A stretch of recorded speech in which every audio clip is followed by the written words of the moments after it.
Il y a quelques mois, de mars à mai, nous étions en plein confinement. Pendant ce temps-là, les bateaux ne rentraient pas et ne sortaient pas du port. On pouvait non pas entendre les mouches, mais les mouettes voler.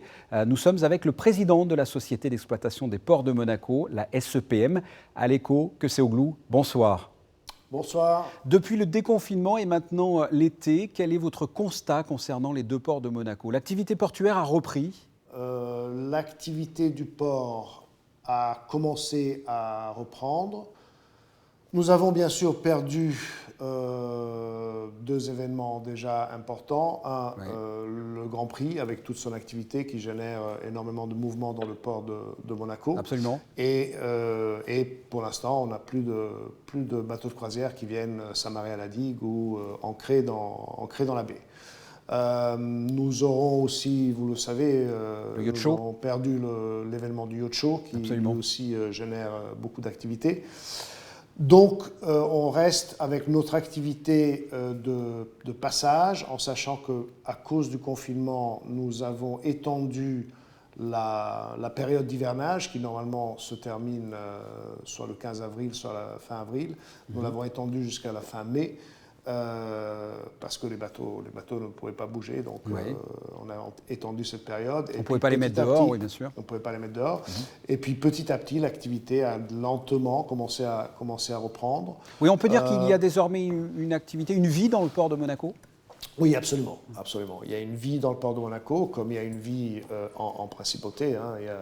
On voit que les choses commencent à bouger. Oui.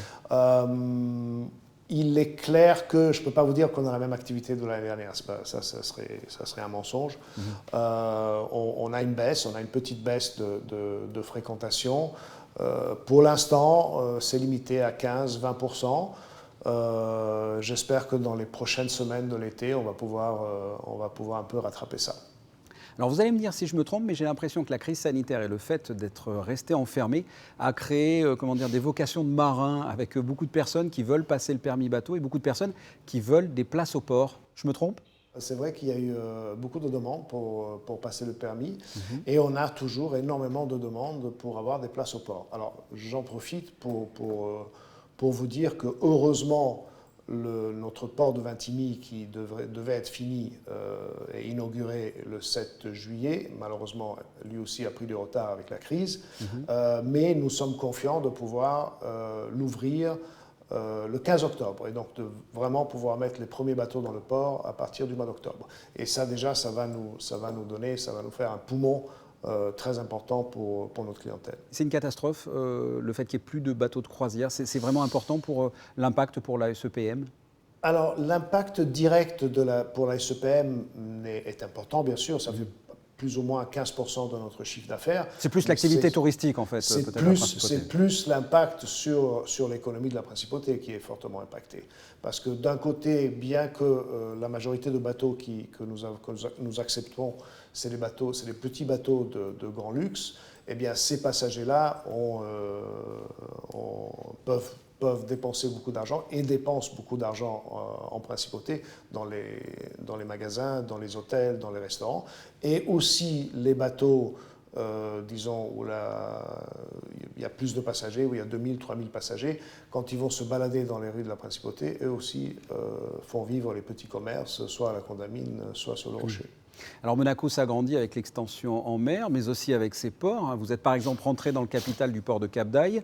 Il y a le port de Vintimille, vous l'a dit, qui devrait être terminé en octobre, c'est ça? Absolument. Ouais. Et c'est une volonté de la principauté de s'étendre en termes de places portuaires? Alors c'est une volonté qui est dictée un peu par une nécessité. Hein.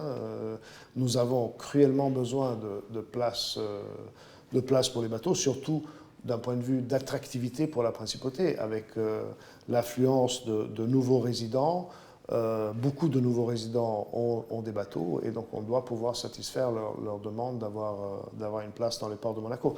Vintimille était pour nous la meilleure opportunité sur le court terme. Nous sommes entrés dans la société qui détient la concession du port de Cap-d'Aille.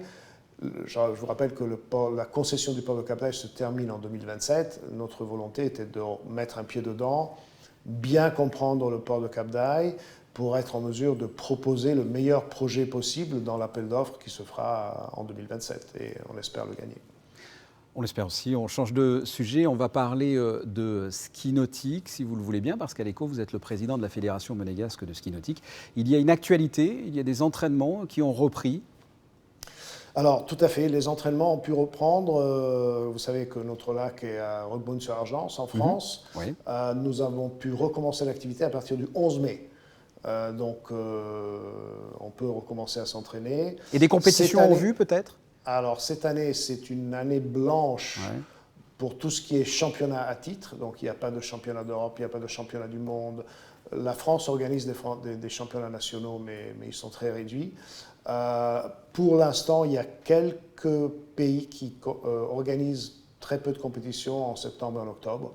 Donc, on va voir. Je pense que ça sera une année, comme pour tout, une année un peu particulière pour le ski nautique aussi. À l'ECHO Quessé-Auglou, merci d'avoir été avec nous. Merci.